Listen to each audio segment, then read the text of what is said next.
Let's talk about the Metamorphic palette from Beauty Bay. And this palette immediately captured my attention because I love blues and grays and purples together. And I was really, really intrigued. And also I thought it was really interesting. The packaging just kind of gave me a little bit of Isamaya Industrial palette vibes. So I really wanted to compare because the shimmers in this palette look like they're really, really beautiful just right when you see them in their photos, but also once you see it in person, the shimmers look like they're spectacular. So I was really intrigued. I really wanted to test it out, get a little bit more familiar with the Beauty Bay formula. I feel like I haven't really purchased any of their palettes as of recently. So I'm going to be creating 3 looks of the palette, and then at the end of the video I'll give you some of my thoughts. So let's get right into it. Prime with the P. Louise primer. I'm going to need all the tackiness because I just watched the palette and the mattes are so hard pressed and very thin. Not a huge fan on how this opens. I'm using Reality. Oh, okay, that's good pigmentation. I kind of knew to go in with a little bit of a heavier hand and pat. Okay, that's good. That's a lot better than I thought it was going to look like. So I'm sure that the primer also helped. I would definitely not use these on a set primer or a primer that dries down. I feel like this palette is really missing a deep purple. Like if you're gonna have a light purple like this, I really expect to see deeper purple to counter this, but I'm going in with Parallel. I'm just gonna pop that onto the outer corner. Just kind of packing it on first and then just bringing it a little bit underneath my lower lash line. This is a very interesting tone. I love it. It's kind of like a denim, but like a washed out denim. Just going to pack on a little bit more. And then I'm going to take the same brush and Reality and just pop that on the bottom section to blend this out.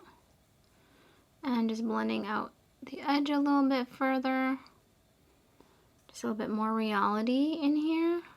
Which shimmer do I want to use? I want to mention that for sure most of these are squishy and wet feeling. Poses the issue of these are probably going to crease on me, unfortunately. I think I'm going to go in with oil. I'm going to use them with my finger because they're so squishy. I might not use them all. Maybe on the other look I'll actually use the brush, but I do tend to predominantly apply my shimmers. So next I'm going to go in with Fidgetal. I've literally never heard that word. The shade actually reminds me of a shade in the Isamaya palette. I think it was the first one. I don't know if it was the second one. That is stunning. Oh, that's so pretty. And then I do want to go and layer Future, which is a super sparkly shade, and just like in the center and just dab it on. And then I'm also going to use it on the inner corner. Using my pinky because it's the smallest. It's always perfect to really put in that. So here's the first finished look.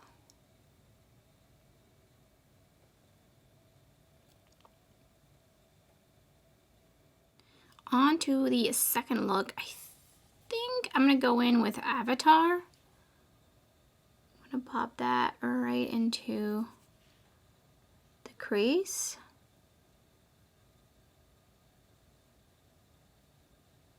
And I did prime with the P. Louise eyeshadow primer. And then right next to that, I'm going to take System. Kind of on this outer portion. Oh, that's fun. It's like a bluish gray.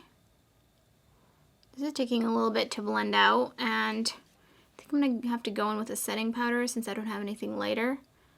This is actually a lot more pigmented than I thought it was going to be, which is for sure a good surprise to have. I'm just going back in with a little bit more Avatar. And I'm actually just going to bring that here. Just keep blending, blending, blending. I'm going to take Morph onto the outer corner, keeping it first, patting it down on my lid. And then just a little bit into this outer corner. And I'm going to take the other brush and just blend that in a little bit, and then taking Morph underneath the lower lash line just a little bit. Taking this Lunar Beauty LBE4 brush, I'm gonna do a fall half cut crease with the shade Prism. It's definitely moving around in the pan from this brush, especially because it's a little bit of a stiffer brush, and I'm gonna mist it. And just going to pop that right in here. And it's not really going to be like a sharp cut crease, but I do want to make sure you can kind of see that there's lightness happening there. And I'm just layering on a little bit more, and then I'm just going to feather out this outer portion. And that's going to be the extent of that one. And then on the rest of the lid, actually not really sure. I really like Algorithm, but I kind of, let me do Algorithm actually. I think the brush is still pretty damp, so I'm just gonna see how that applies. Actually, it's not really that damp. Okay, definitely misting the brush helps.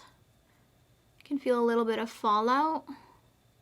And then I do want to go in with something on this outer portion, maybe Tech, because there isn't really anything to deepen this up with, and I'm gonna mist it. And I'm just gonna pop that right here and keep it pretty close to my lash line. Just a little bit more. Not much fallout, which is nice. And then I'm also gonna use Prism as the inner corner highlight with my pinky. Here's the second finished look.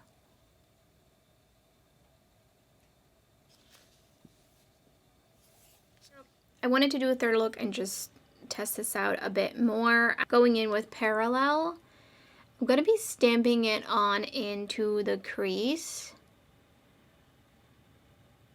And then I'm going to use the purple to blend it out. But I'm just trying to see how much depth I can get out of the shade. So I'm taking Reality. And I'm going to take that on the edges. And I mean, that blends really nicely together. I don't know if I really love these mattes. They're just not my favoriteest formula. And then I'm taking a little bit more of the dark blue. Picked up Alchemy.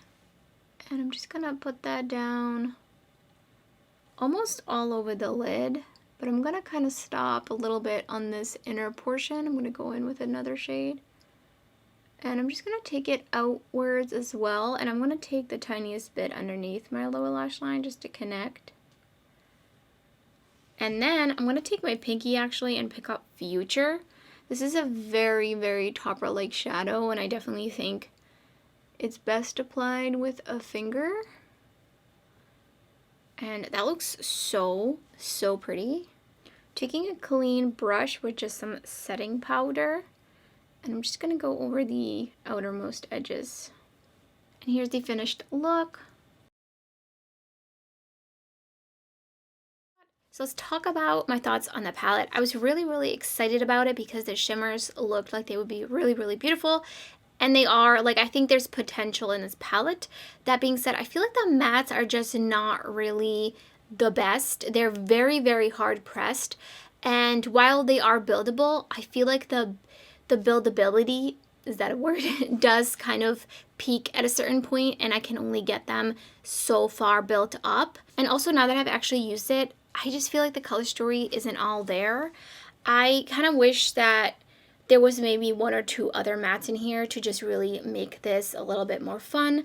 I would have loved to seen a more aqua, kind of this level kind of matte shadow as well, and just a little bit more depth from some of these other shades. I think that would have really just pushed this palette even to be even better. So let's talk about the shimmer shades. I do want to compare a couple of them to the Isamaya palette shortly, but first I want to talk about the textures of them. I think there's a couple of different formulas, and as you can see, these ones that have this squishy fingerprints in them, these are the really, really squishy formulas. If you have hooded oily lids, I would definitely purchase with caution. You may get creasing, you may not, depending, of course, depending on the placement, depending on the primer.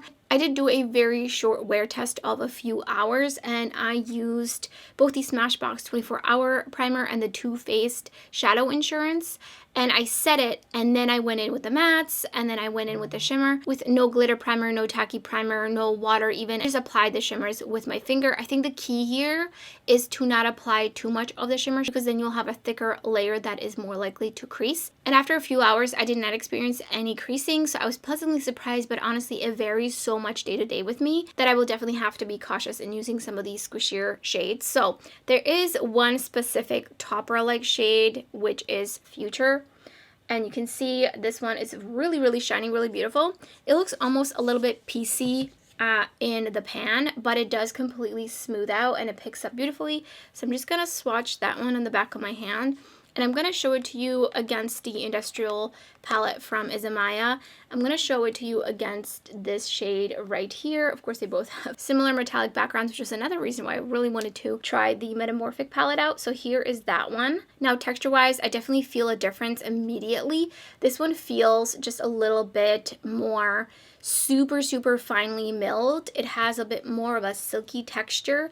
Not saying this one is not silky, but... So here they are in comparison. I definitely think because of the texture of the Isamaya shade, it's got more of those particle sizes that it smooths out, but you can see it just gives more of a topper effect, versus the shade from the Metamorphic palette is a bit more opaque and kind of smooths out to an even finish. The other shade that I thought was similar to one of the shades from Industrial 2 palette is Fidgetal from Beauty Bay. This is one of the squishy shades. And then the shade, actually I don't know which shade, but it's this one right here in Isamaya palette. Now this one I can already tell that it's more of a satin, and it's got like a dry powder formula. I'm going to build up the other one just so you can see. So the formula is definitely pretty different in between the two palettes, but it's funny because when I first saw the Metamorphic palette, I felt like the shimmers looked very similar in the pan to the Isamaya, but I knew of course there's no way they would be the same formula, but these shades are definitely very, very similar. Again, different texture, different formula, but the pigment is extremely similar. The Beauty Bay shade is definitely more sparkly, more shiny, more metallic compared to the shade from Isamaya. It's much more of a satin. There's also the shade Convert from the Beauty Bay palette. And then this shade from the Isamaya palette. I feel like I can tell they're pretty different, but I thought I would just swatch them anyways. Yeah, they're pretty different, and the texture feels pretty different as well. Shine level is different. Again, this one is more satin-like. So all in all, I don't think these palettes are similar by any means, which would warrant that this is a $120 palette and the Beauty Bay palette is not. I do feel like the price of the Beauty Bay palette is really, really good for what you're getting. So if you have deep set eyes and you don't have any really creasing issues, I think this is a great option to experience some really beautiful shimmers. So I think those are my thoughts on the Metamorphic palette from Beauty Bay. Let me know in the comments below if you picked this palette up and what you think of it. I would love to hear your thoughts. And if you enjoyed the video, don't forget to give it a thumbs up. And thank you so much for watching. I hope to see you next time.